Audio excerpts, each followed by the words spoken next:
In Portugal, there's a YouTube show full of fun facts you need to know. Carl rings the bell and the members show to the GMP morning show.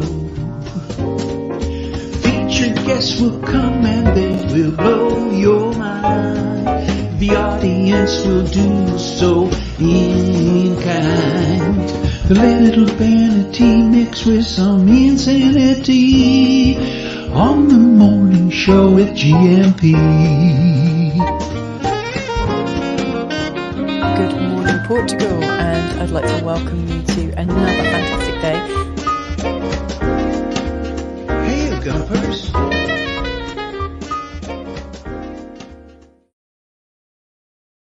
Hola, bon dia, alegria. Munson here with a Good Morning Portugal show, a live stream and podcast. It's a bit of a quiet one today. It's actually beginning to feel a lot like Christmas because outside on the street, there is a public holiday and things are very quiet. It was almost like, yes, like Christmas Day out there. So well done, Portugal, starting the festive season. And yes, truly now, the 1st of December, welcome to December, everybody. Truly the festive season has begun now. No further harm to elves. Should anybody mention Christmas, it's safe to do so. And I'm so delighted to launch this morning Light Up Christmas 2023. Now, do you remember? This came about, I think, the year before last, during the pandemic time. Remember that? When there were thoughts of cancelling Christmas. Wasn't that awful? Wasn't that truly, truly awful? And we thought, no. The spirit of Christmas must prevail in these hideous times. Back then, that was. You remember, don't you? I don't want to take you back there. I don't want you to re-traumatize you with all that stuff. But I'm taking you back there. I'm mentioning it because we said, no, we will light up Christmas. We'll make little videos of what's going on around Portugal and the world. In fact, people were sending in Christmas videos from around the world, and it was very important to us to send out a message from Portugal that we are celebrating Christmas cheer, the spirit of Christmas. You know, whether you're a Christian, whatever your religion, the important thing about Christmas, I think, and I believe many of the Gumpers here agree with me, it's the spirit of Christmas that's important, and it was so important not to have that extinguished. And so we did it last year, and we're doing it this year. And it's evolved into an advent calendar, as you can see on our homepage. If you go there, Light Up Christmas, the blue and the yellow of the blue sky and the sunshine of Portugal has been replaced with a dark night lit by a moon. Light Up Christmas. Please send in your Christmas and festive footage to me, which John has already done. John was really quick off the mark to celebrate Christmas, so we had to hold him back. And his is the first premiered video at 8 o'clock this morning on the Good Morning Portugal homepage. So thank you so much, John and Pam Donald. Owen's in the video as well. You saw Owen, of course, yesterday. And that I will play before 9 o'clock this morning. We'll have Savvy Cat Ana join us at around 9. Bobby O'Reilly's here at 9:30. The Englishman, the Irishman, and the Portuguese woman this morning here on the Good Morning Portugal show. 1st of December. Feel Good Friday vibes. And it was Bobby's birthday, incidentally, yesterday. So when he joins us at 9:30, how about we wish him a nice belated happy birthday. I suspect the celebrations will continue. We'll be meeting up for more filming in Coimbra at the Discovery Weekend on the 9th and 10th of December. So it's really, these come at us very quickly. It's like, oh, it's ages away. Oh my God, it's only 8 days away.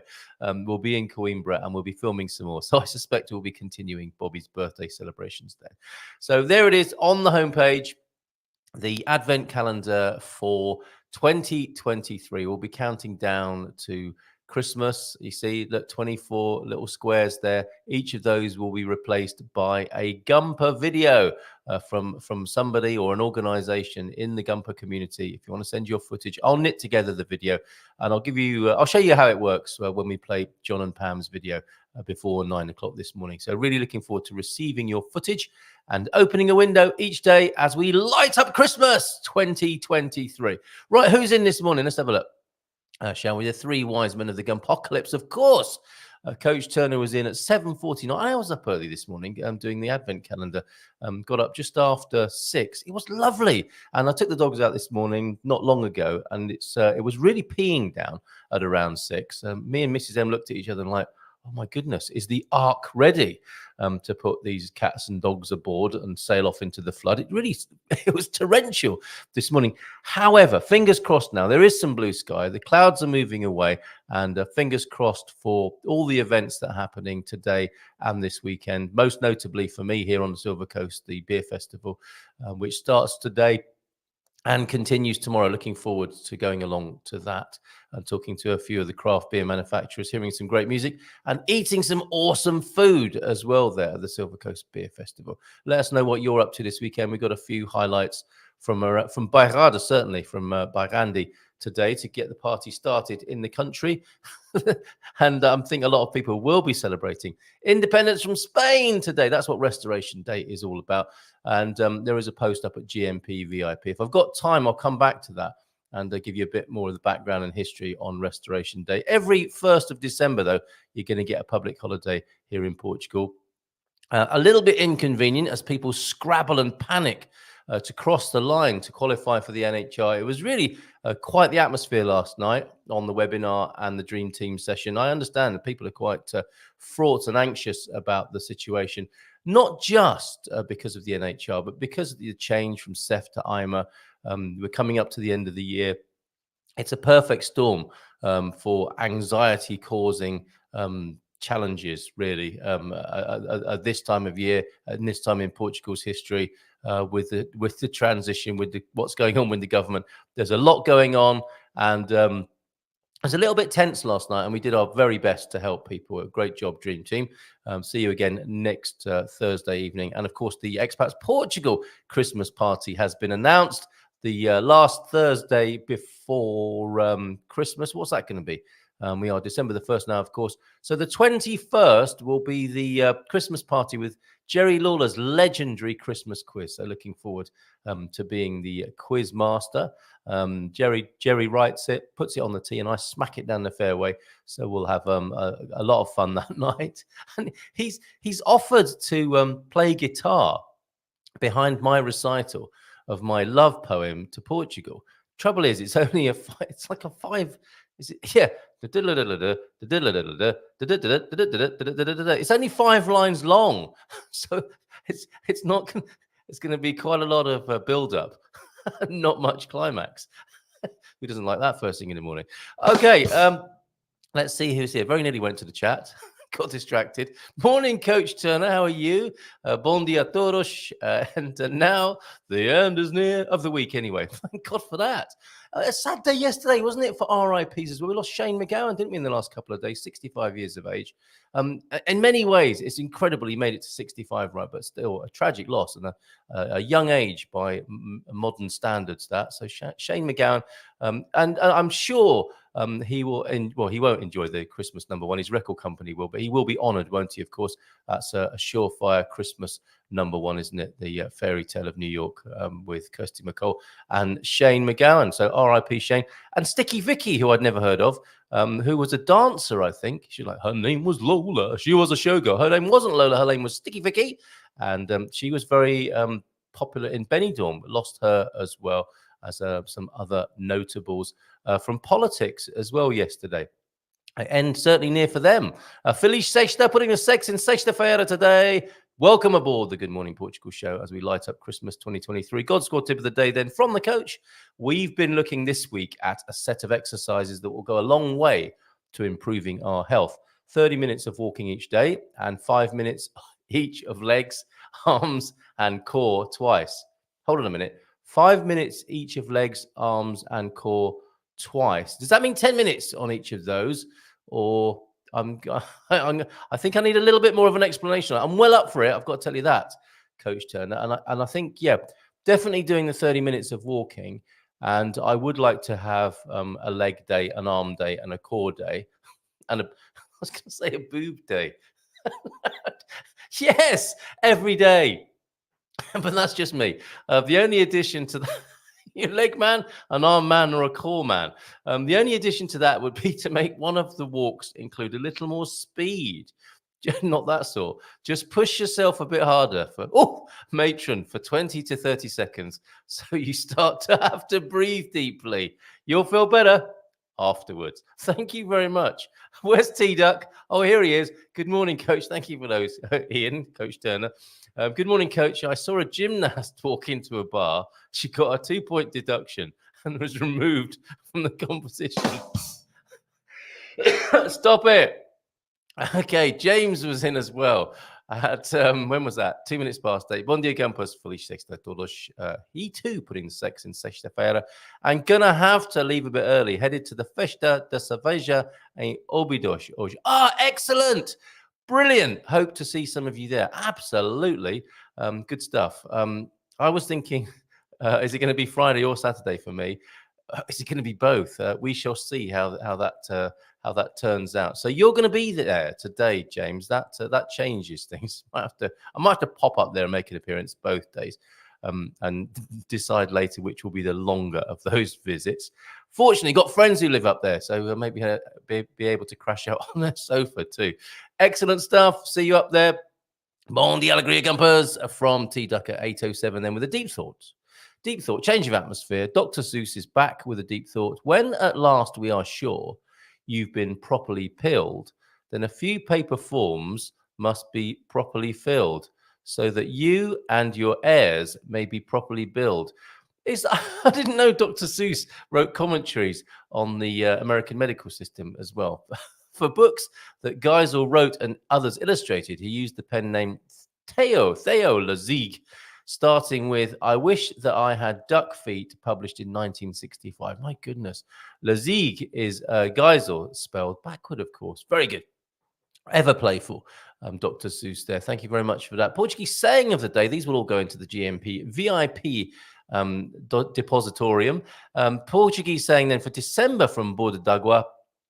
O verdadeiro almanac não há ano afinal que não tenha o seu Natal. There is no year after all that doesn't have its Christmas. And yes, long may it continue. Christmas cheer right here, Christmas spirit right here on the Good Morning Portugal, all the way through until Christmas Eve with your festive footage, please.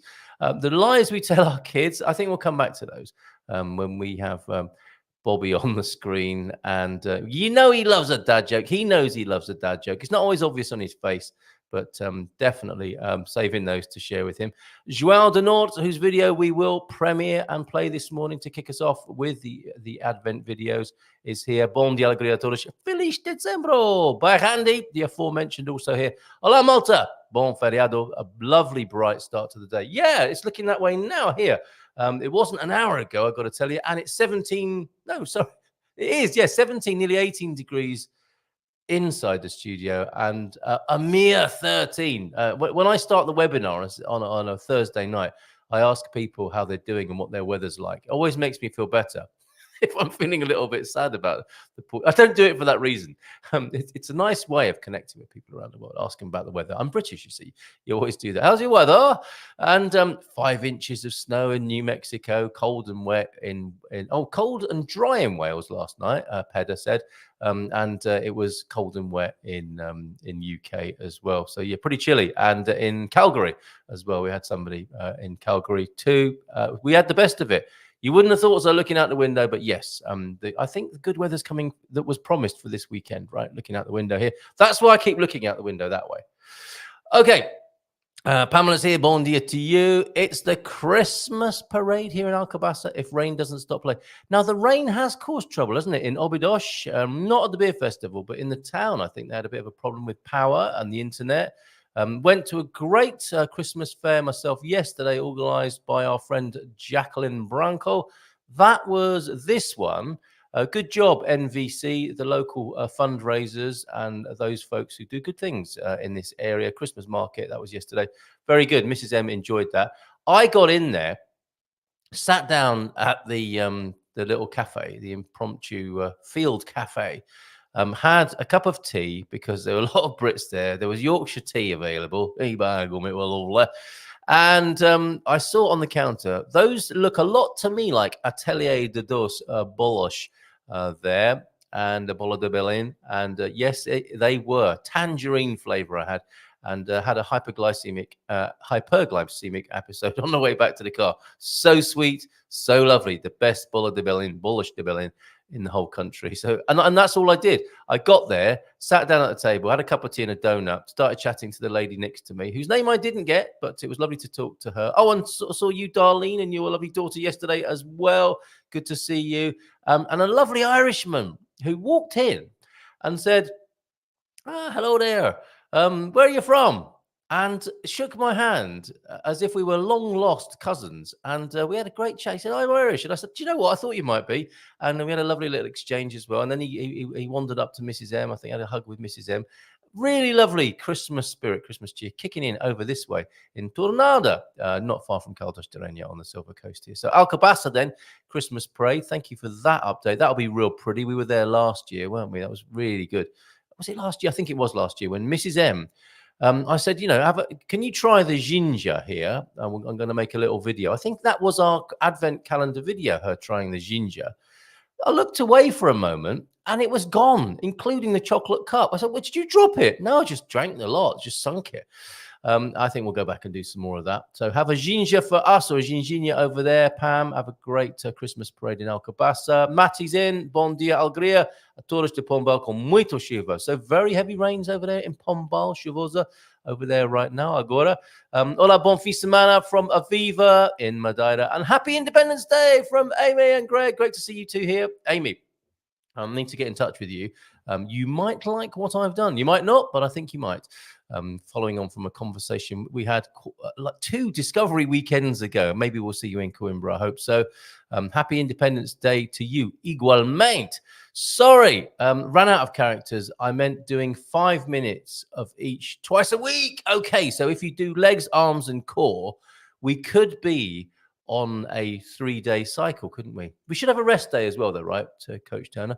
Okay, that's good. Understood now. So do your a leg day, maybe an arm day and a core day, 10 minutes of each, 5 minutes of each twice a week. Thank you very much for that, clarifying that. Tony time, everybody, watch out. Bon dia alegria. Tony has been Antonio Barbosa, to give him his full name on the screen here, in due respect, has been very busy over at GMP VIP with a lot of excellent contributions, including elaborating a little on the NHR situation. Thanks for doing that. You can see that, and you can also hear it because I read it out and popped it into our news and information podcast. Greetings from a sunny Minho, says Antonio, wishing you all a happy Friday and a wonderful weekend. Remember, Portugal remains golden, visa or not, NHR or not. So don't come if you don't want to fall in love. Well said. And some hearts from T-Duck to you, Tony, there, based on your comments, I'm sure. I was amazed to find a pre-Christmas store at the mall. It was not what I expected. Prenatal. Very good. We are into the perinatal period now, I think. Joël Denort, very good. And Pam, pity that Christmas market was on a Thursday, my busiest day, or I would have gone to. It was really busy. I thought the rain would have put people off, but rain doesn't put Brits off. A lot of Brits there yesterday. It doesn't. It's like water off a duck's back in it to a Brit, and especially the Irish as well, of course, who just seem to be waterproof, don't they? They need to be where they come from. Excellent stuff. Thank you for all your comments there. And yes, at this time of year, my opening meme this morning. Oh, I've got another fashion tip for you. You know how we like to touch in, especially to male fashion. Touching male fashion. That probably wasn't the best verb to use, was it? We like to check in. We like to report on male fashion. I've got something brilliant for you in just a moment. This was the opening meme this morning, the meme du jour. At this time of course, the big Christian festival of Christmas, we look to see here on the screen that the PDF is actually becoming the 4th most popular religion. How do I convert to PDF? I'm not entirely sure how you do that. I suppose in this age, it can all be done at the touch of a button, like everything else. Right, male fashion then. Mrs. M has joined us, as I can see. She's got a very interesting show at 10 this morning. Morning, lovely people, she says. Can you see me in this outfit on the screen here, Mrs. M? See you at 10. If you want to put a bit more detail about your upcoming show at 10 onto the screen, please do so. We've got Savvy Cat Ana joining us at 9 this morning. Bobby O'Reilly, who just celebrated his birthday yesterday, joining us at 9:30. And maybe this is what I can get Bobby for his birthday present when I see him. This is from a catwalk, as you can see somewhere around the world. I think this is this season. And this has been inspired by the outfits of Portuguese people that they wear at home during the winter months. If that's why you don't often get an invitation to a Portuguese home, especially in the winter months, is because it's quite hard for them to move around and make you a cup of coffee when they are wrapped up in this way. I can see us both, says Mrs. M, in that fashion, maybe cuddled up together. But my guess here is that a fashion designer was on holiday in Portugal one winter, came to stay with a relative maybe, and then looked around one morning, as they said, hola, bon dia, and saw them wrapped up like that and said, well, that's it. That is the look. I am making some notes, doing some sketches, and that is the look for the catwalk for winter season 2023. Rather good. Those are Ryanair passengers trying to save on luggage costs. Do you or don't you want to be sat next to those people on the plane? Excellent, very good, Pam. And that is exactly how I sleep at night. How very Portuguese of you, T-Duck. Isn't that brilliant? It's a never-ending source of mirth and merriment for us, isn't it? Looking at male fashion, or the extreme end. Good morning, Pam. Yes, top joke of the morning goes to Pam so far. That is, we've still got Bobby O'Reilly to come and some dad jokes from T-Duck. Excellent, Pam. Okay, they'll find a way though, but Ryanair will give you a male fashion surcharge, I think, on that. Okay, back to the homepage then. If you weren't here earlier on, we have started to light up Christmas for 2023. We are doing another video advent calendar, and we take your footage. We gratefully receive your Christmas festive footage, not just from Portugal. You know, you might not be here yet. We've had footage from all around the world, from the Middle East, from the United States, of course. Let's see how far we can go with getting footage from around the world as we light up Christmas and make sure that we connect with the spirit of Christmas here on the Good Morning Portugal show with all you lovely gumpers. Send it in, and you can be one of these numbers here. 22 is already taken. But what would help me really is if you send in your footage for tomorrow so that I can make a video for tomorrow. Just footage of your local Principio, your nativity lights, you know, your festive lights, the opening. If you're there when the lights are switched on, even better. And we'll make a little video and we'll count our way towards Christmas Day with our video advent calendar. And they will be up on the YouTube channel as well. João de Nortz, it premiered this morning. John and Pam, you'll see Owen in this video as well. So let's premiere it here on the show this morning. It's already gone out live on the YouTube channel. Here it is live on the show now. Thank you so much. So thoughtful, João de Nortz. And you were very keen to get your Christmas footage to me. I think you really love Christmas, John. It really comes across that you do. So does your cat, as we'll see in this video. Little cat face is already having some festive fun too. So over to you, João de Nortz. See if you can spot Owen in here as well. Thanks, John. Thanks, Pam. And thank you, Vigo, where this was filmed.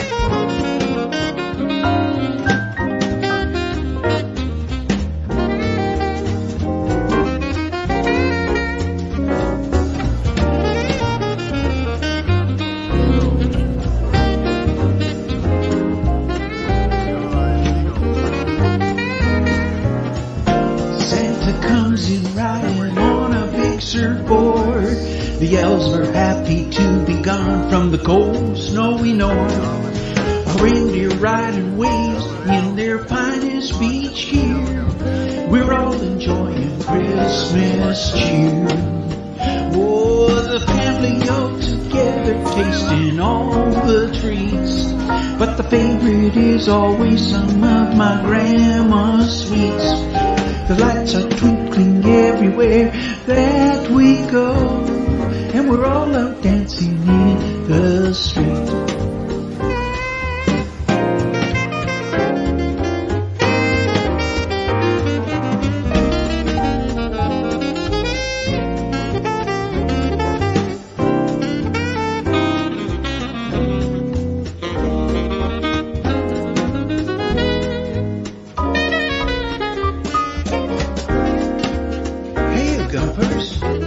Merry Christmas! Merry Christmas, all you gumpers. Oh, isn't that lovely? Thank you so much, John. Thanks, Pam. Thanks, Owen, who was in there as well. Thanks, little cat face at the end there. So get your footage in. You can send it to me on WhatsApp, 913-590-303. That's absolutely superb. And that's how we're counting down to Christmas Day and lighting up Christmas here on the Good Morning Portugal show. And before Anna gets here, let's have a look at a few of the things that are coming up this weekend then. We've got the wonderful VRSA Principio Gigante. I think it's the biggest in Portugal, and that starts today and goes on till the 7th of January. That came up in conversation last night, actually. What's the right time to start putting up your decorations and taking them down in Portugal? Day after 12th night, the Festa or the Feira dos Reis, the King's Festival. That's around the same time as 12th night, isn't it? 7th of January, anyway, is when the decks come down, and it's safe now to put them up, so no further harm will come to any elves. Thank you for Anna in VRSA for sending us that. So at the Centro Cultural Antonio Alejo, that's happening from today. Excellent stuff.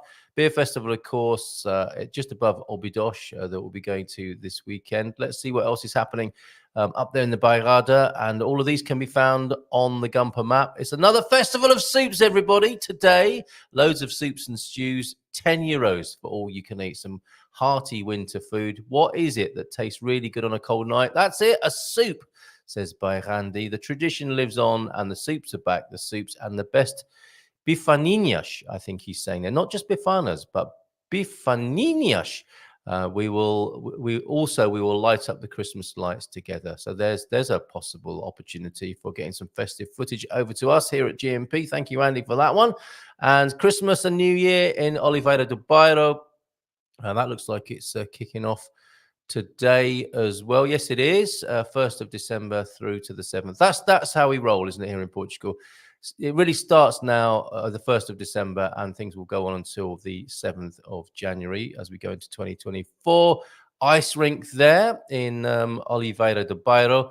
Moving on to Aveiro then. What's happening in Aveiro from today to January the 15th? Breaking with tradition, celebrating Christmas, New Year's Eve, and the festival of São Gonçalinho. Aveiro invites you to come and enjoy our fantastic street lighting. Bairrandi, you've done us proud again here. This is wonderful. All these excellent events that are going up there. Further up north in Portugal, our fantastic street lighting, the fabulous Aveiro Christmas tree in Fonte Nova. Watch fascinating video mapping shows. So some of that going on. Exhibition, street entertainment, and concerts. The Christmas markets and the typical flavors of Aveiro. Some ovos molos in a Christmas style there. The Festival of the Sea, party at Praia da Mira on the Silver Coast. So a little bit further south, coming back towards here, we'll claim Mira on the Silver Coast. Loads going on at this 2-week-long party at the fantastic beachside town of Mira, a hidden gem of Portugal. Cheap accommodation at this time of year. Good shout on that. So a Festival of the Sea, that'll be really atmospheric there, won't it? Looking out of the Atlantic at Christmas time. Superb. Mira, M-I-R-A. For those of you listening on the podcast, Festa de Santo André in Oix do Bairro.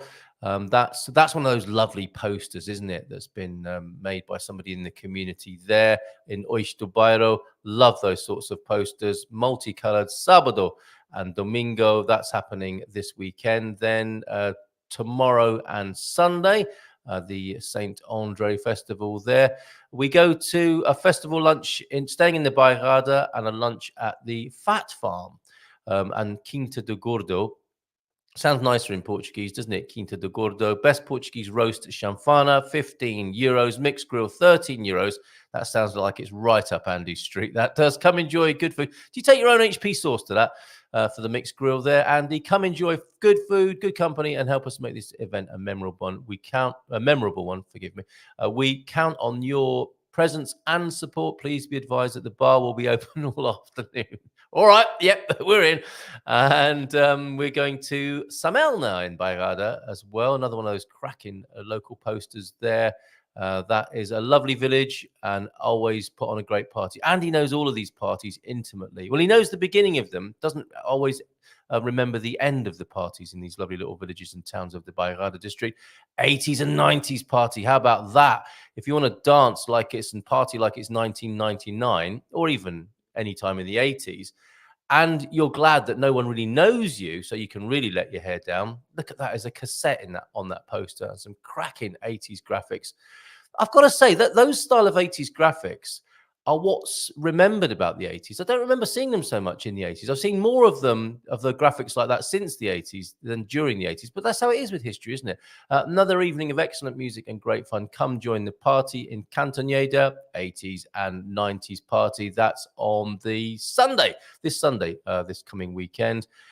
Free traditional folk dancing. If the disco stuff is a bit much for you, and synths and sax, and you prefer something a bit more traditional, go to Festive in Cantoneda for some folkloric dancing. Oh, that reminds me, I must put your videos up, Pam, that you sent in into our depository of Portuguese culture as well. That's a nice little reminder. Thank you, Andy.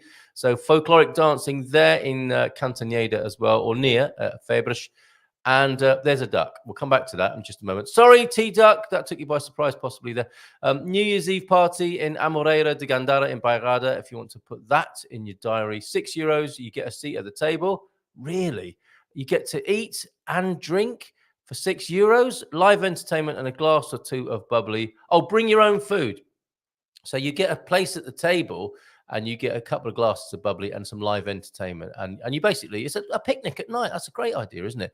Good stuff. And finally then, Mama Rosa, Bairrada, 2024 is nearly here, and we have a party with the best of both worlds for you. Bring your own food and come and have fun with us.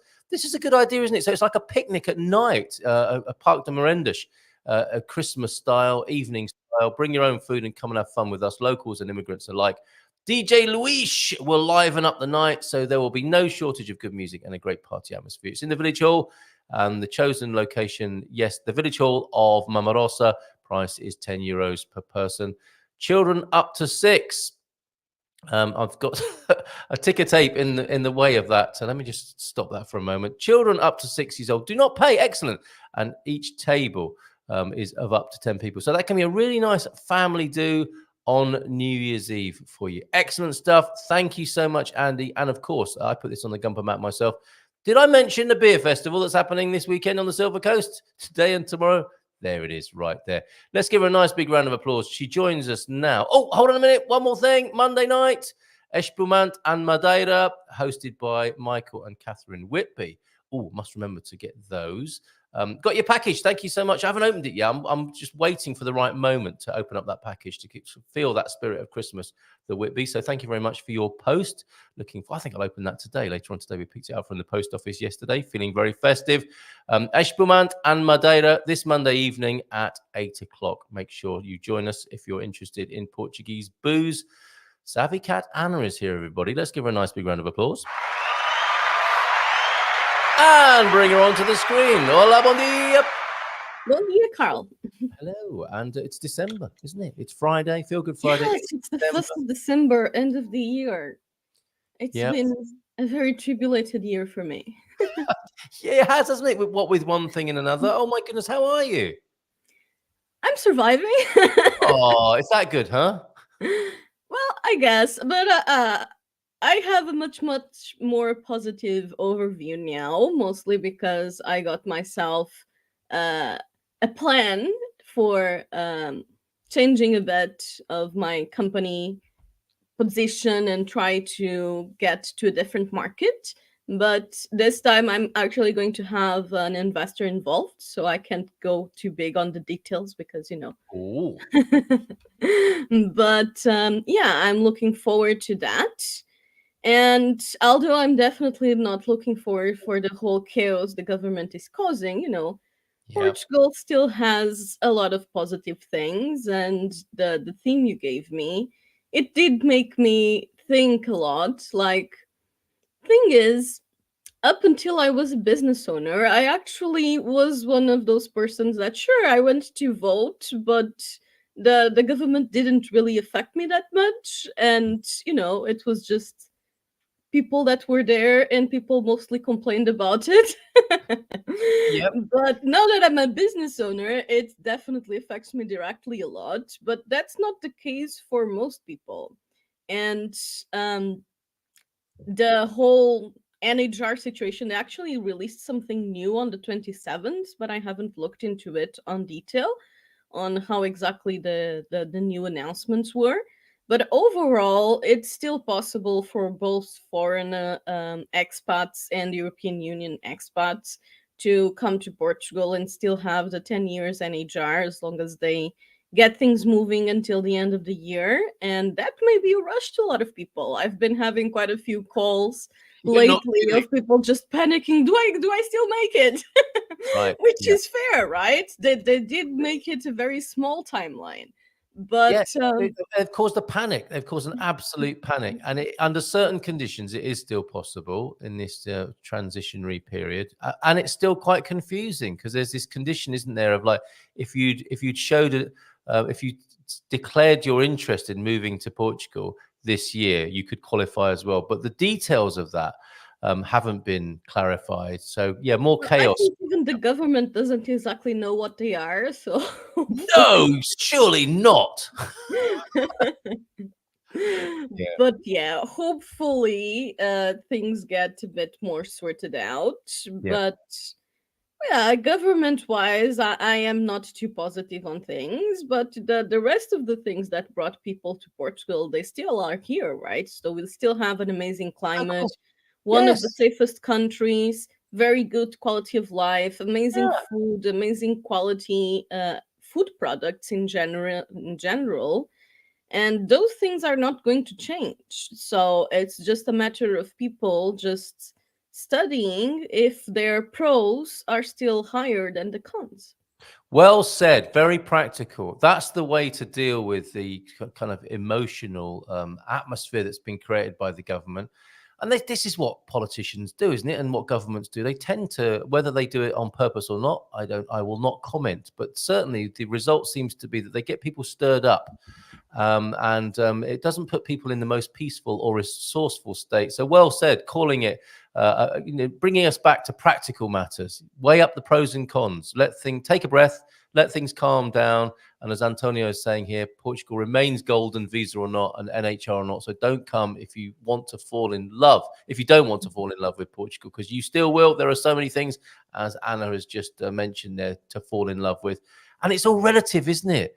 It's not like you're choosing a utopia, because that doesn't exist in reality, does it? You've got to choose a place that suits you Yeah, best. the truth is, all my clients from everywhere, even when they are like from Sweden and Norway, that are those countries that everyone sees as the example when it Yeah. comes to political and social matters. But everyone has complaints about the government, every single one. Yeah, absolutely, So absolutely. So, and that's my coincidentally is my piece in the Portugal Resident this week is about the Pareto principle. It's 80%. I think it's more than that actually. When you do the balance sheet, as you've suggested there, Anna, of the pros and the cons, it's 80% plus for Portugal still, despite this recent. Rather anxiety-provoking news, politically and with the NHR and so on, and it can feel very big, and it can really upset people, and understandably so. But then once you got it back into perspective, if you look at a view of what you're doing and by moving to Portugal, I think you'll find the picture is pretty good. yes, because overall, even if you are paying more taxes, if you are still having a lower cost of life than in your original country, you Yeah. still get a benefit. Well, it depends, of course, which social class you're in and how you make money and at what level. But I don't think taxes are going down very much anywhere in the world, are they? I mean, they might be for some people in some niches, but generally, generally speaking, the trend for taxation tends to be upward, and you've got to find a little place in the slipstream of life. And I think Portugal is still that. So, what else are you thinking for 2024? That was your assignment from me, wasn't it? It's like, let's look ahead to Yeah, 24. so What else are you like I thinking? said, I do have some interesting plans from next year, and I'm planning to launch something that hopefully will help a lot of people and allow me to be present in a much bigger way in the market. So right now I work with a very small branch of the market that is mostly people that are willing to pay for a whole relocation service. Mhm. And there's a lot of people that are not, which is fair. So I am going to launch something it's going to be partially free and then partially subscription based on a much lower cost somewhere during next year that will allow people to have, of course, a much more optimized support, but to have support on their process at a much more lower cost. Excellent, really good. So I hope we'll be the first to know about it when it is formal and launching, and you must come back and tell us about that. So good for you, ever the innovator, an entrepreneur. I mean, you've That's got the to have thing. been. I've been in Web Summit a few weeks ago, How was that? and it's this huge thing where 60,000 people come to It's incredible, Lisbon. isn't it? Yeah, It's just the amount of people is overwhelming, absolutely, and yeah. it really is. Like, it has 5 pavilions. It occupies like a third of the whole expo area. Mhm. And it's just people everywhere from all over the world come to this tech event in Portugal. And yeah, it kind of really puts thing into perspective. Oh, so it's quite inspiring for you. It sounds like it was the first time you'd been. Yes, actually, last year I just went to Lisbon around that time, but I didn't realize, I didn't remember it existed until like a week before.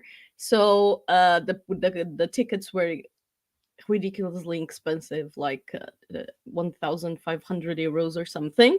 Yeah. So I didn't buy them, but I bought them last year after the event at half price. So I went this year. Incredible, incredible. And what were the highlights for you? I have been, and it's like one of those things where it's good to go at least once, isn't it, to see the scale of it, because you get a sense from the numbers that the Web Summit put out.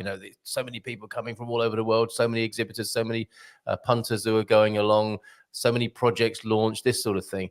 But seeing is believing. I mean, it's incredible, isn't it? The It scale is. of it. It What stood out for you? Did you is. see anything there that was particularly inspiring?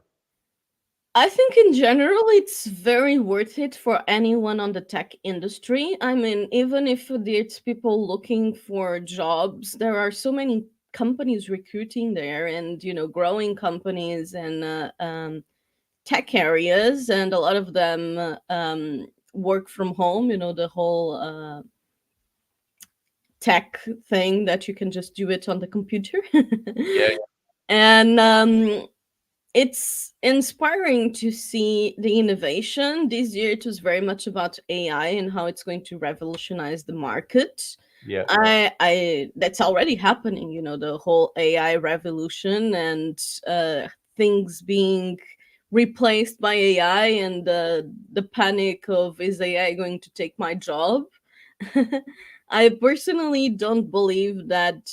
Well, of course, it's taking some jobs already, and in Mm. some things like the arts community, and how Mid Journey and those kinds of softwares are just creating art based on inputs and copying work not really authorized.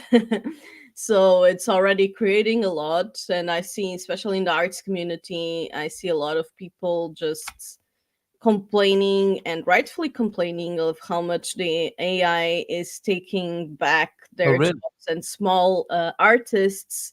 It's affecting mostly small artists, because established artists, they already have a big audience and a big public and people who values their art.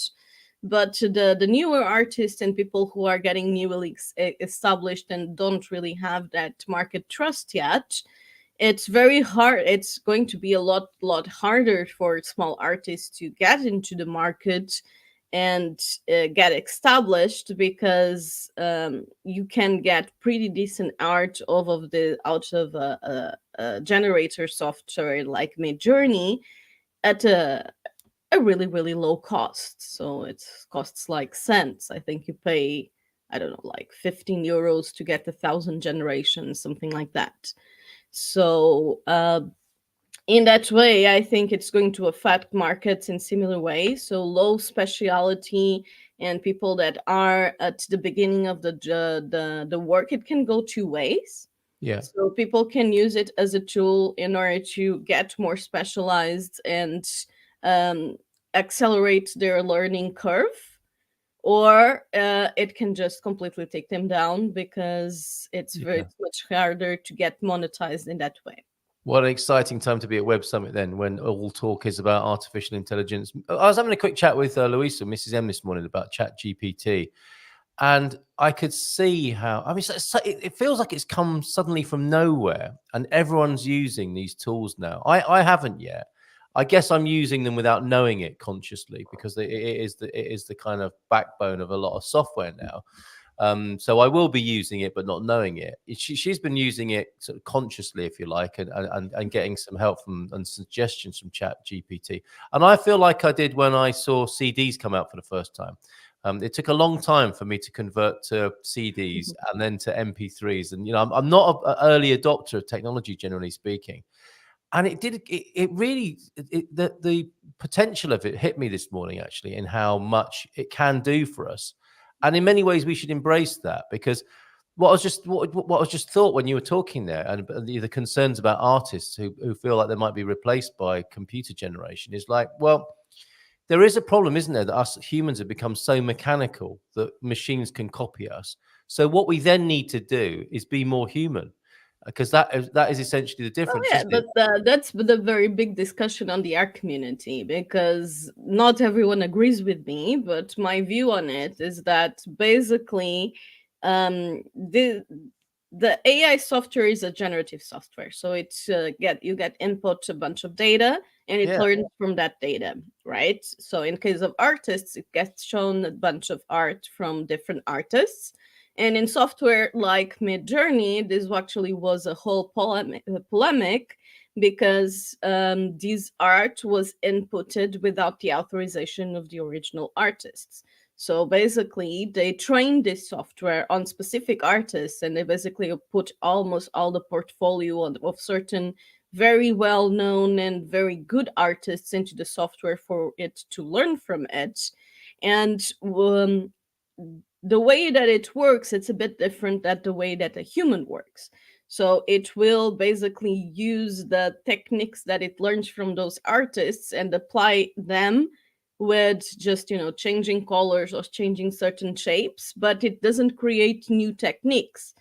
So it is much more of a copy than it would be if it was a human. Like a human, it can look at an art piece and take inspiration for it, but create a completely different piece. And Yes. in AI, it's not exactly like that. It will take elements that it learned from that piece and it can mix it up with other elements, but it won't create a new element. And it will just be based on the input that you put.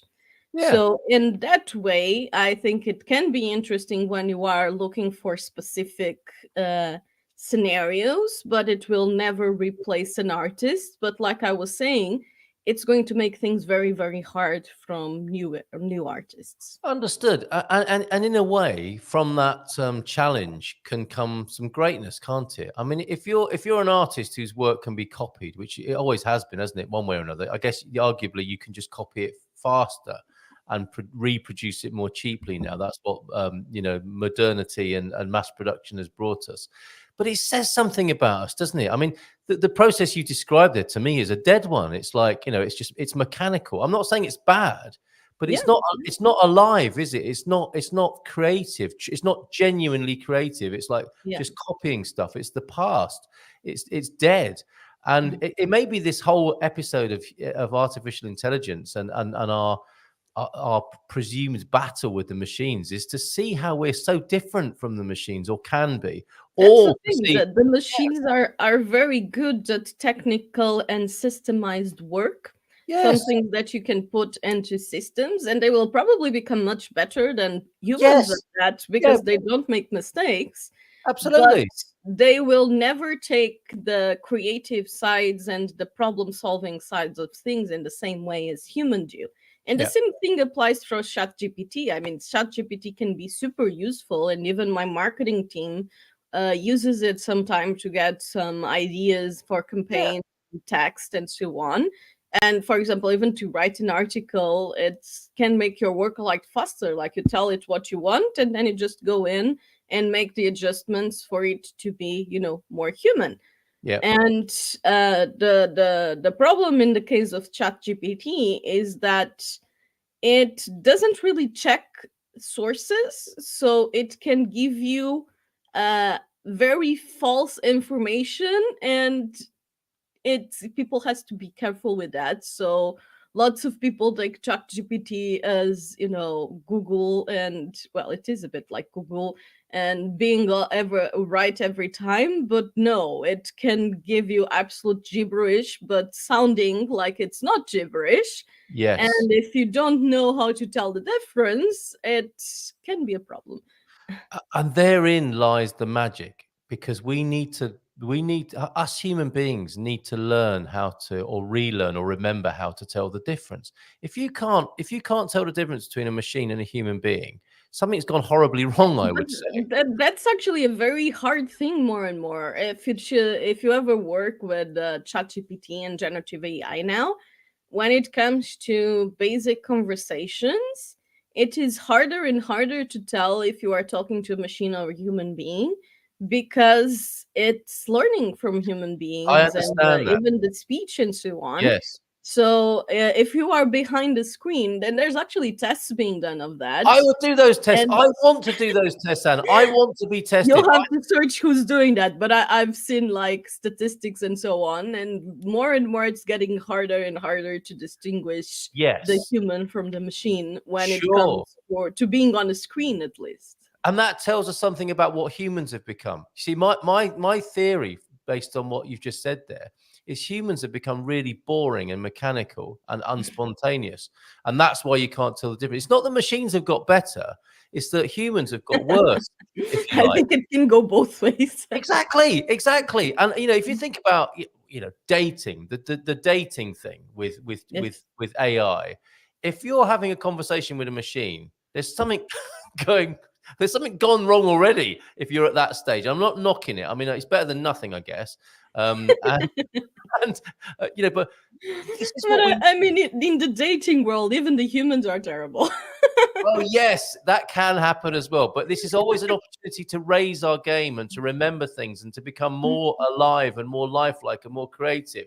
And I would suggest that is the great opportunity with this AI thing. It's helping us to be less mechanical. Let's have the machines do the mechanical Yes. stuff and do it Yes, really well. and And it's do it very much actually. about that. To get humans Yes, to be more specialized and yes, less mechanical tasks. yes, yes, absolutely. And come back to life and And be more. another very interesting point that was made at Web Summit that I really liked was how, in the past technological revolutions in general, even though this has been a fear in the past, the whole machines are taking our job, industrialization and everything. But Yes. overall, this revolution's created more jobs, and it's probably going to be the same with AI. There are just going to be different jobs.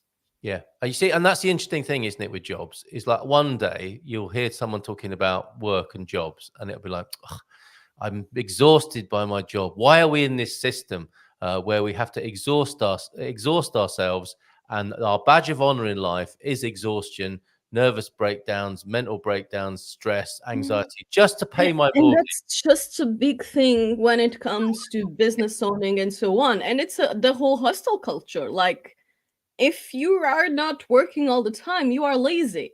And that Exactly. whole mentality, I mean, no. But then the technology comes along, Anna, and says, "Well, okay, we hear you. We hear you. We're gonna help you wind it in a bit and relax a bit, and the machines are gonna do more of your work. Don't you dare take my job away." That's what. I'm really attached to my stress and exhaustion. How very dare you? I've defined myself as a human being in this way. I will not have it taken away from me. But We've got. that's actually very much the case for a lot of people. Of course it is. Of course it is. God bless them. God bless them. Right. It is the culture that we perhaps, hopefully, are moving away from. And maybe AI that it has that gift that it's bringing with it to help us do that. Now, we've got some fantastic comments. We have some interesting information or communication from Mr. Bobby O'Reilly, who has sent me a message. He was celebrating his. I'll give you a bit of a background here. He's Irish. He knows how to party. It was his birthday yesterday. Oh, And I really? got It was mine on Wednesday, so he makes his birthday is one day after mine. Oh, well, happy belated birthday to you Thank both. you. Now, the difference between you and Bobby O'Reilly, Anna, is that Bobby is still drunk from his birthday. I do have one more day to recover, though. Oh, yeah, right. Fair enough. And he sent me a message a little while ago, which reveals that, and I don't know if I should be sharing this publicly, but he finished at 5 a.m. this morning. Wow. And he says he's still too drunk to join us. And my response to that was, well, perfect. See you at 9:30. So I hope he will be, because this could be fun if he's joining us in just a moment. We got a few comments. I mean, one of the best comments this morning is, can AI replace Seth or Ima? Let's come back to that after we've had a few. That would be so good, actually. Well, would it? I need to ask you. I think the Portuguese public service need AI very urgently. All right, we'll talk about that in detail in just a moment then. In a nutshell, on today's show, this is Mrs. M, why many people believe it's wrong to charge for spiritual skills and what we can do to heal this tension and move forwards. Embrace your worth. Join us at 10:05. I think that would be up your alley as well, wouldn't it, Anna? Hit the like button. Only 3 likes so far. Thank you for that reminder, Matty. Thanks for coming this morning. Loving the Xmas tune, Christmas tune. What a legend Warren Sharm is, which is the answer to Joao de Nort's question. Tell us who the Gumper voice, or the Hey Gumpers voice, that is Warren Sharm, and I think he'll be in the country soon. I'm looking forward to meeting him in real life to make sure he's not AI. What a lovely PDL family they all are. Yep, the people in our premiere video, our first video of the Advent videos this year, John, Pam, and Owen up there. Thank you so much for that vid, John. The right time for decorations in Portugal. Put them up before Halloween and sometimes never take them down ever. That's my experience of seeing Bosch Festive towns signs all year round. That does happen, Mrs. M. What's your view on that, Anna? Right time. I personally prefer the Halloween decor, and I really hate it that people start put Christmas up before Halloween is done. But I think I love decor in general. Actually, just last week, because my birthday is usually very close to Black Friday. Black Friday is usually my splurging time of the year when I just go and buy a bunch of stuff. Yeah, because it's a good excuse. It's my birthday and there's discounts. Yes, absolutely right. Did you get any this year? And I bought a bunch of decor this year. So very good. Okay, for Christmas is this?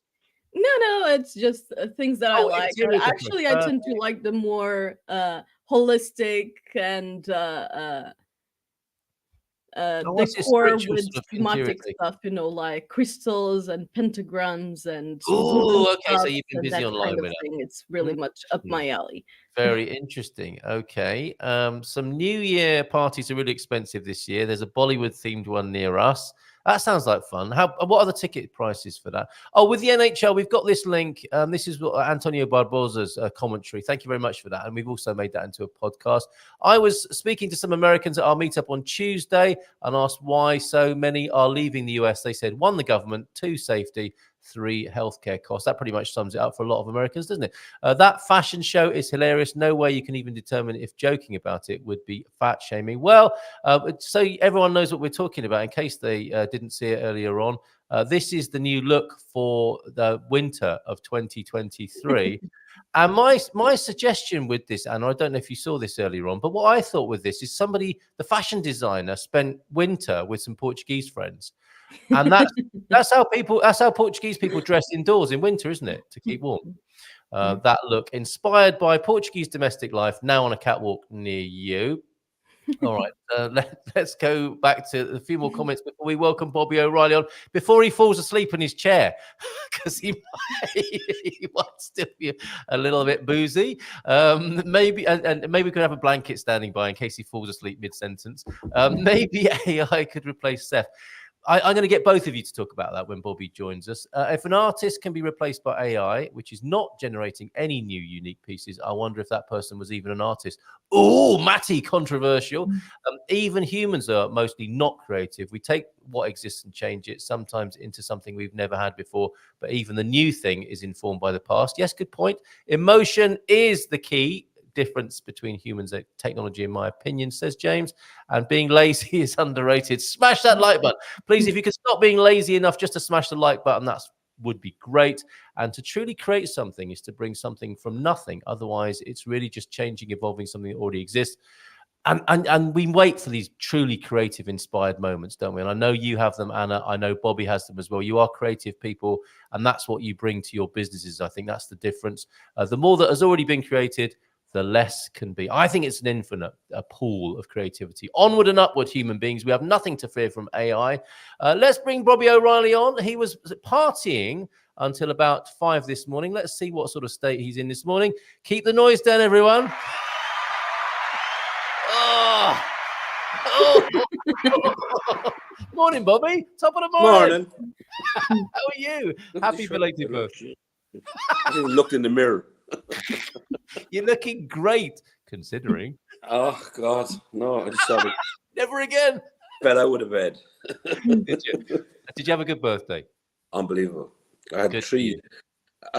Normally, people get like 1 birthday cake. I had 4, actually. 4.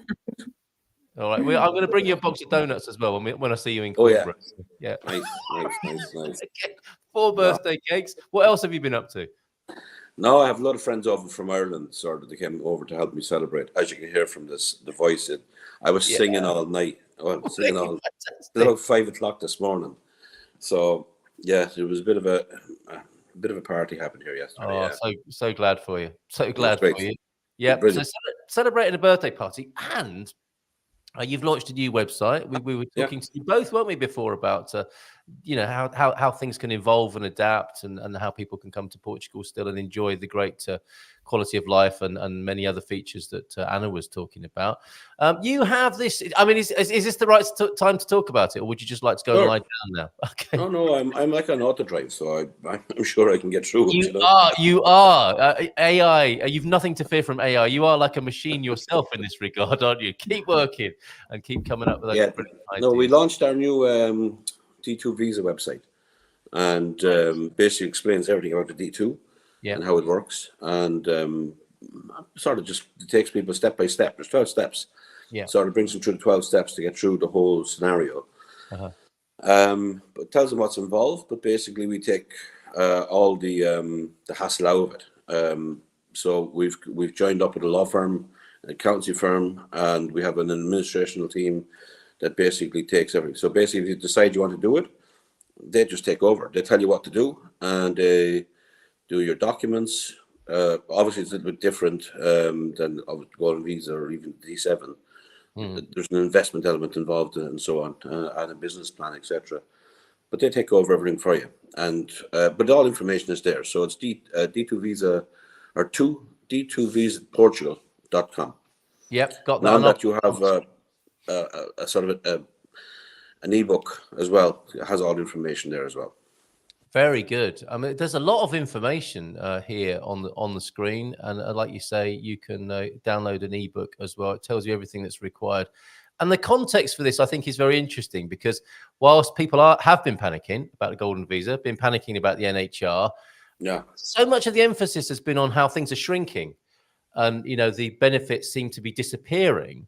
You're approaching this as we might expect from an entrepreneurial and innovative point of view. You're looking at residency through investment. This isn't about retiring, is it, and having a quiet life and worrying about how far your money's going to go. This is for people who want to come here and invest in the country and create a residency for themselves in the process. The rules are very, very similar with regards to D7 and the D2. The big difference is what you qualify, how you qualify. That's it. But the rules around the actual visa are the same. So in other words, how long you should stay here, etc. But the big difference, I suppose, with the D2 visa is that and this is why most people, like sort of investors, will do it, if you cannot stay in Portugal for, like, it's 2.5 months for commercial reasons, because you have to be out of the country, you don't have to. So once you can provide a good reason to say that, look, I can't stay and live in Portugal for 2.5 months, it gives them a get out of jail clause, if you like, so they don't have to. So the big reason the Golden Visa was so successful was it was very non-intrusive into somebody's life. So they came, they did their investment, they went away, they came back 14 days every 2 years, which is why it was so successful, because not everybody wanted to actually, or was able to move here at that given time. D2 actually more or less is the same. Most people doing the D7 are moving here because they're moving here and they want to become tax residents, etc., and take advantage of the NHR and so on. The D2 is still basically down to gaining residency for family, because you can have complete family reunification as well through the D2 and the D7, of course, but through the D2 as well. So it's much cheaper than what the golden visa was. And actually, what we've tried to do is we've tried to take as much of the sort of lifting out of it, that the law firm takes care of everything, and it's much, much cheaper than what I think it's something like €9,000 for everything. And that includes all the taxes, fees, government fees, legal fees, accountancy, even for the first year, for the company set up, all that kind of stuff. So I think it's like a one-stop shop basically for people who decide to do it. My side of it really is the investing side of it. So what I've done is I've created either multiple purchase units, SPVs, special purpose vehicles for regards to people to invest into, typically doubling their equity over every 3 years. Well, okay, excellent stuff. Lovely to hear that, and how exciting as well. While so much of the talk is about, what's going, what are we missing? Things are getting worse. Here we have an expanded view of moving to Portugal, getting involved in the economy and investing here. And those are the key benefits on the screen. Entrepreneurial opportunities for those who like that sort of thing. Investment in the Portuguese economy, very important. And people are still coming, right, Bobby? Despite how the government might be trying to put them off, they're still coming and they want to invest in this wonderful country. Yeah, I hope to about 1,000 of them next year, to be honest. That's my target, is 1,000 D2s next year. Wow, so, that's a lot of investment in the country. With an average of investment, probably around 300,000 to 400,000. Right.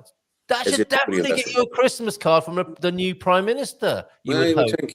You would say, whoever that's. Or a plane ticket. So investment in the economy. I love the cut of your jib here. The excitement and the vibrancy of this, rather than the worry and the anxiety that there's been so much of in the last few months. Residence in Portugal, of course, is part of it. Renewable status, family reunification. And you're not just getting Portugal, are you? You're getting access to the whole Schengen area. And that's an expanding pie as well. That's going to get bigger, not smaller, I think. Well, I think actually that's why a lot of people did the golden visa. And the big difference between the D7 and the golden visa, say, slash D2, was the fact that the D7 are people who were looking to move to Portugal. The golden visa, I would say 90% of the people who did it did not actually particularly need to want to move to Portugal. They did it as a plan B, to give their family options, their kids options, to get eventually a citizenship, a European citizenship that gave them access to Europe, not just Portugal, because they wanted better school or educational options compared to the world. They wanted better job options worldwide, because once you have a European passport, it not just opens up Europe, it opens up everything. It opens up the US, it opens up a lot more options than, say, if you had an Indian passport, for example. For sure. So I think most people did it to give options rather than they wanted to actually live here. So what they done was they left their money here, they invested here, and further investment in return, and following the rules, they eventually reach citizenship. Yeah, incredible. So are you 1,000 of these you're looking at, and with a fairly significant investment, that's going to be a big difference for the economy and the dynamics really of this culture and this society in this country. So I'm actually very, very curious to see how the immigration trend goes, because up until this year it has been spiking like this, and I don't know if it's going to go down. It may go stabilize, but I don't think it's going to go down, honestly. Immigration across the world it's a thing. People are moving. What they're looking for is, what have you got to offer over somebody else? So people seem to forget that it's not just Portugal looking for immigrants. Everybody is looking for the investor, and there's investors looking for options. So Spain has them, Greece has them, Cyprus has them, Ireland have them, the UK have them. So everybody is looking for a particular type of investor or immigrant. And what they're looking for is either people who are well trained, highly trained, well educated, or people that have money and that they can invest into their economies, either by bringing and adding to the workforce or bringing and adding money to the economy.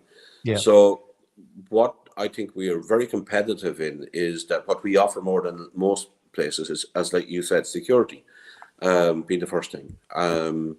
The climate, the lifestyle, the weather, the European passport is relatively easy after the 5 years of the residency, the family reunification. So I think we actually have one of the most attractive residency programs out there. And when the golden visa went away, everyone was sort of going, oh, Christ, what are we going to do now? But this D2 visa thing was here long before the golden visa. And as its number suggests, right? It's D2, isn't it? It's the second of the visas, Yeah. So we didn't. I never knew about it. I told you this before. I didn't know about it until the golden visa thing went away.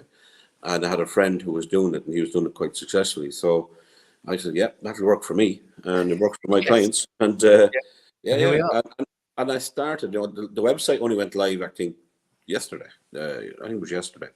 You know what? It was on purpose. Happy birthday, yes. Well, not really, but I think it just ended up that way. But so we're starting off now. I'm going to Kuwait next week. And I've already got a big presentation organized in Kuwait. I was very surprised, actually. I was telling the guys that are doing my marketing, I'm going to Kuwait, and they're going, where? Never heard of Kuwait. Have you been before? Yeah. And what's it like? What's Kuwait like? Really? You didn't enjoy it? It's actually, there's nothing there. It's actually you can't drink, which is obviously a bad thing. Oh no! It's a dry state. Okay. So no, it's not one of the nicest places in the world to go to. But how do you say, they have a lot of entrepreneurial people from the Middle East who set up in Kuwait, because Kuwait actually is quite a rich country, as you can imagine. Yeah. So they spend a lot of money. So there's a lot of entrepreneurs there. So I have already a base of entrepreneurs who have invested in Portugal already, and they're continuing to invest here. So that's why I'm going to Kuwait. Amazing. We'll have a great time over there. Keen to hit. Clearly, if it's that bad, there are going to be a lot of people wanting to move to Portugal. So good for you. Like 2 days, I'm out. I'm gone. Right. In and out with the D2 presentation. Well, this is great. This is great. And more generally then, looking forward to the new year. You're wondering, Anna, what's going to happen with migration. Interestingly, Spain have slapped a massive tax on wealthy people. And you're absolutely right, Bobby. Migration is nothing new. 1 in 30 people, apparently, in any population is a migrant. This is nothing new for human beings. It's quite dynamic at the moment. And whilst on the one hand, there's this kind of dance, isn't there, of like Spain now slapping a big tax. Where are we going to get the money from? Okay, we'll tax rich people. They do that. And then people who are in Spanish people and people who are living in Spain are now thinking, okay, where do we go now? Okay, Portugal next. We'll go over there. So there's this incredibly dynamic formula, mix, equation going on. I think that we have the disadvantage of is we don't get the vote unless you become a citizen, of course. Okay. As part of becoming a Portuguese resident, you don't get to vote. You don't get the vote. And so when I say that, your voice is not listened to. So the voices that are listened to is the people who didn't get out to vote for them, for whatever reason it might be. Yeah. So, and that's across the world. In most countries, if you're not a citizen, you don't get to vote, and probably rightly so, in those elections or those, whatever it might be. So that's why sometimes the immigration, let's say, department gets kicked around a little bit, because it sort of raises some eyebrow. I was actually very shocked. You saw what happened in Dublin there a couple of nights ago. Yes. And it was a thugs, mainly. They were absolutely thugs. They were waiting for something to kick off. And basically it was, you had an immigrant who lived in Ireland for 20 years, who already had a passport for 20 years. So he was Irish. Yeah. And but of course he had some mental issues or whatever issues, and he ended up stabbing 3 children and a woman. But what the headlines were across: immigrant stabs 3 children, that kind of way. And this was the whole sort of dynamic and creating this whole anti-immigration thing in Ireland. Narratives, yeah. I was very upset about the whole thing, actually. I'm sure you were. Because how it was portrayed. Because I'm an immigrant. My kids are immigrants. My wife's an immigrant. So you're an immigrant, and that's why I take this so seriously. That's why I'm so interested in this. And I wonder sometimes if I'm too interested or too bothered. But it's something we need to keep an eye on. And the other part of the story, Bobby, is the guy who piled in and smacked the guy in the face with his motorbike. Brazilian. Was, guess what? An immigrant. Yeah, Brazilian. Exactly. Yes, Right. And saved the day. And actually, they had a GoFundMe thing, and they got him something like $250,000 to buy him a pint. They had a GoFundMe, buy a pint. Best pint ever. €250,000 raised. So, oh wow, best thing he ever did, move to Ireland. Right. Oh but I see it. I actually see the sort of whole things creeping into the social media thing. Like it's Facebook, so whatever, Instagram, Twitter, whatever it is. It's training people. Actually, I see it not just giving information, training people. And it's awful, but it's been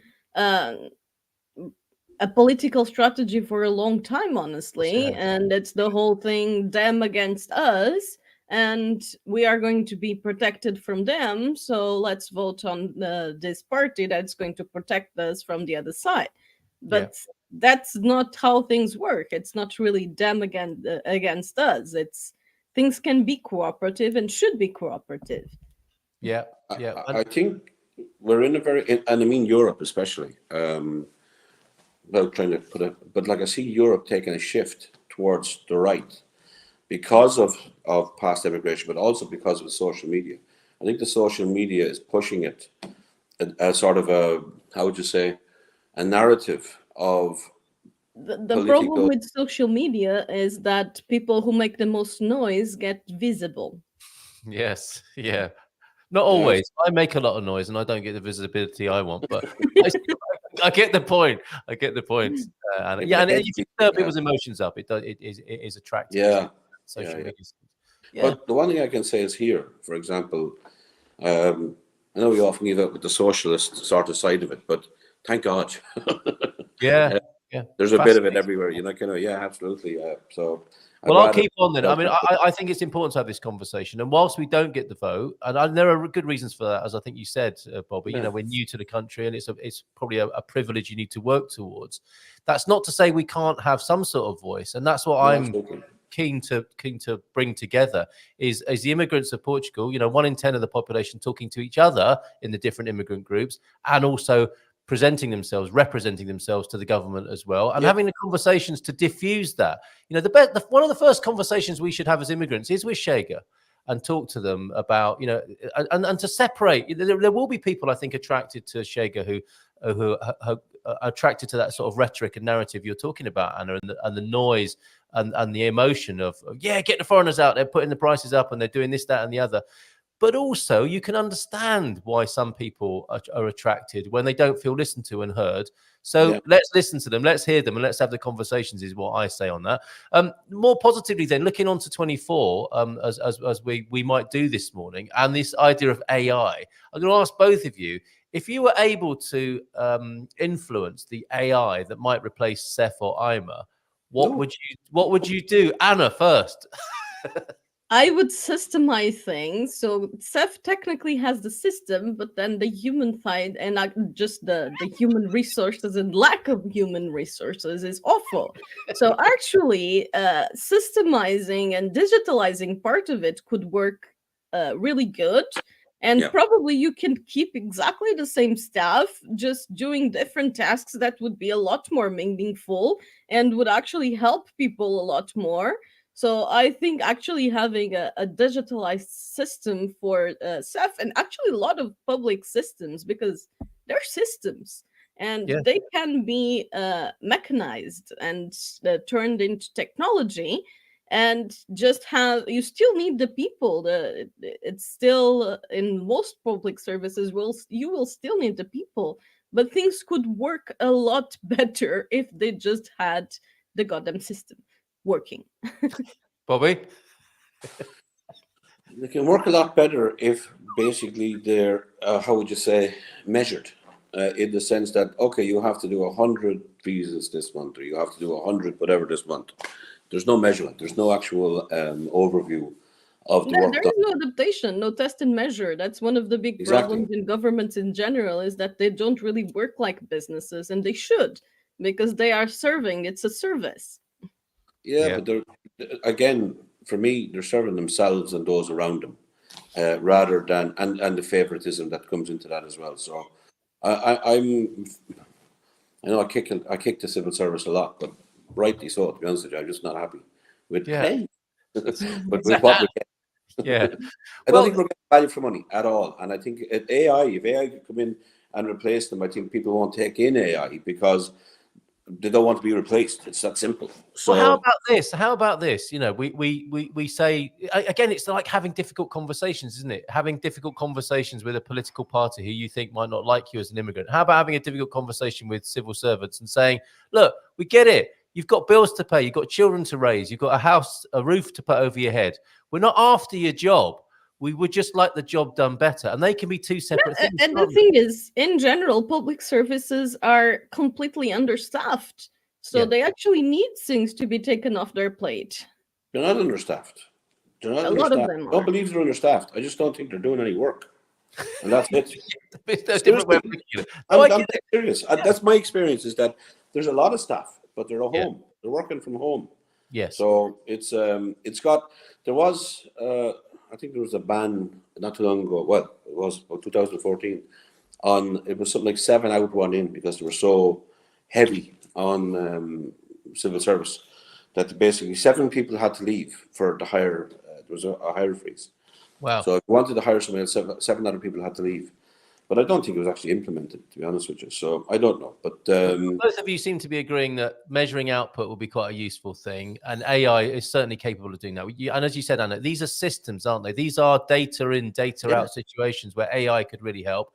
With the people don't need to be fired, do they? They can be, eventually they're going to get UBI or something like that, aren't they? So we could take them out of the way. I mean, if they're not happy in their work and they're not doing it very well, that is a problem. And there are ways of dealing with that, aren't there? That can sort of it's stuck together like Velcro, isn't it? We've got a situation where we want people to come to Portugal and invest, for example, and come and work. It's not everyone's an investor. Some people are workers coming in to do the jobs that other people don't want to do. And there's a blockage in having them come in. There are hundreds of thousands of cases that might be the metrics you're talking about, Bobby. We need to process 50,000 of those this month and another 50,000 a month after. We can't go on like this with this blockage of low paid staff, the system is not being organized. They need to be. Is it? It's not. And AI could certainly be a use case for that, could it not? Yeah, I think we'll see. I can't see them going for it, to be honest with you, because no. It takes a breakdown, doesn't it, before a breakthrough will come. These things don't happen voluntarily, I suppose. But we are looking at an election. We are looking at a change. It's not a miracle solution. It's like businesses. You need to make a plan and then get someone to do the plan. Yep. You work for a tech company right now. You go home, you work. They see what they call every key that you've hit, you've stroked, and so on. So they're accountable. They have to show that they were at home working. Yeah, whatever length of time, and the processes they have to do. For example, like, I'm not saying you have to become like a big police guy, but the people, if you have a normal job, you've got stuff you have to do. I'm sure they have things they have to do, but measured and response and needs to happen, I think, to be honest. Okay, well, let's hope for that in 24. It's certainly going to be an exciting year. We've got dad jokes, the lies we tell our kids, and a few more comments here. There's special birthday dad jokes for you, Bobby. Hello, Carl from Dim. Thanks. No, thanks. Dimash Koblenz is here. Hello, Carl. Hello to you, Dimash. Good to see you here. Sometimes doing nothing leads to the very best of something. Winnie the Pooh, that famous philosopher, on the merits of being lazy. Carl, this Portugal visa is for foreigners who have resided in Portugal for more than 3 years and who have a permanent job. That's not the D2, is it? That's the workers visa, I think, that Dimash might be talking about there. So not the D2 for you, Dimash, I don't think. This is really good advice with ChatGPT. If you can give it can give you clever sounding gibberish. There will still be, a lot of humans can do that as well. There will still be a need for true interacting human, but it can be a powerful tool too. Yes, it's all about the tools, isn't it, and how we use them. One way to distinguish between ChatGPT and humans is to know how that the happy, positive, and intelligent response is most likely from a machine. Humans tend to be a bit cranky and edgy. Or is that just our relationship, Mrs. Happy belated birthday. No comment. Happy belated birthday, Bobby. And to Anna. Anna's birthday the day before. Yeah. Apparently we are on a roll. Yes, we are. I spent 4 days in Kuwait years ago on business. It felt like a month. Oh, I really hope the Kuwait tourism board aren't watching. If they are, I mean, we're available. And so they don't have one. Well, Well, a guy used to do it, but he just continue. I asked my driver to take me to a local Kuwaiti restaurant and was told there's no such thing. Kuwaitis don't run restaurants. That's for foreigners. What a fascinating culture you're going to, Bobby. Spain, France, Italy are looking to abolish the 90-day rule. Portugal could follow. 90-day rules help nobody. It's true, isn't it? And this is what we're seeing. Governments make mistakes, don't they? Like on the go. And then they have to bring in a new law or regulation to fix the last mistake they made. I mean, that's what we're going to see next year. Can I have a concluding thought from each of you on 2024 then? Ladies first. Anna, what do you think? What are your hopes? What do you think might actually happen in 2024? I actually would really hope, and again, hope that there is some kind of correction in the government and this situation actually turns a turn for the better and people learning from the past mistakes and making positive changes. Yeah. So that's the hope that I have for 2024. When it comes to immigration, like you've been saying, I think Portugal is still a very interesting place and still going to keep being very high rated on the list of places to move. And it would be really, really nice if the political situation just followed things in that way. That's no guarantee of that, but it would be my hope for 2024. Brilliant. Thank you for that, Anna. Bobby? Thinking. Well, you've done incredibly well, considering you were up partying until 5 this morning. More of that. I don't think I could do it. Like, I think actually functioning is going to be. I think it's going to be a bustling year for business and for immigration and for investment and so on. I really do. Like I've got my own sort of business plan for next year is I have a lot of travel on, which I haven't done in a couple of years actually. Is basically going back to where I used to go. But I think we have a lot of exciting opportunities for people and basically bring more investment into Portugal. But yeah, hopefully, like Anna said, I hope that the political situation stabilizes and let's say gets more productive and the CEF alternatives start to get a bit better and so on and so forth, because it's been a disaster for 10 years. So hopefully they can fix that. That's what I'd wish to happen, is that if they can fix the immigration side of it, as in the paperwork and so on, to make life a lot easier for people who are actually moving here or investing here. Well, we can keep hoping and we can keep having these conversations. And you never know, do you? And I'm with you on this. I think it is going to be a very exciting year because it seems interesting, doesn't it, to me, that the politicians, wittingly or unwittingly, seem to do their best to ruin things. But you can't stop the movement of people, can you? And the wishes of people. It's overwhelming, isn't it? And I think you're right with that. Is the attractiveness of Portugal is so great that despite the government making certain decisions that don't look very advantageous for the future of the country, they're going to be overwhelmed by popular demand, because that's a much bigger force, isn't it? And it has been, certainly for the last few years. Yep. No, for sure. Thank you very much to both of you. The lies we tell our kids then, in conclusion: if you touch a frog, you'll get warts. Do they say that in Portuguese as well, Anna? No, but we do have some, but right now I can't remember any. I'm trying to remember things I was told on my childhood. What about this? You can't have a dog. I mostly remember the whole "you have to eat your plate, otherwise," because of the starving people in Africa. I think that's a general one. It is, yeah. And smart kids used to say, "Well, they can have it. We'll wrap it up and send it over." When I was your age, I never skipped class. Oh, yeah, that would be a lie I would be telling. quite frankly, you too, Bobby. Possibly. Yeah. Yes, and you, Anna? I'm not sure. You don't have to say. Those dad jokes, they're very good. You talked about Black Friday before, Anna. What comes after Black Friday? Black Sabbath, of course. I agree with that. Yeah.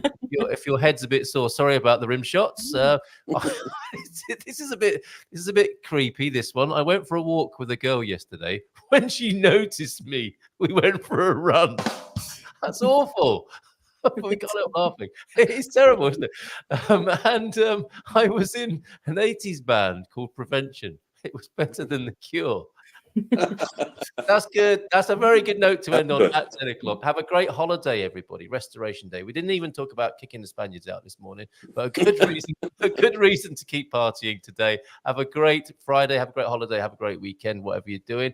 and welcome to the true festive season on the 1st of December. So we'll be looking forward to. I have my calendar. I'm going to open my chocolate calendar. You do that. Does it have alcohol in it? Is it a liqueur chocolate calendar? No, it's a Kinder one. Oh, very nice. And Bobby, are you going to try and find an advent calendar with a liqueur? No, I'll just find the alcohol. Hair of the dog. We're putting up the Christmas decorations today, so that'll be fun. You'll be so helpful in that process. That was actually a rule in here, that we would only put the Christmas decorations after my birthday. So that would be a rule of the house. Same with Bobby then, of course. Yeah. Well, have a good one. Have fun. Take care. Be careful of that step ladder. Ciao, ciao. Good luck.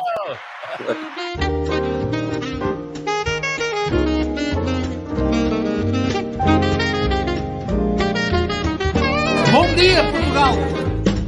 In Portugal, there's a YouTube show full of fun facts you need to know. Carl rings the bell and the members show to the GMP morning show.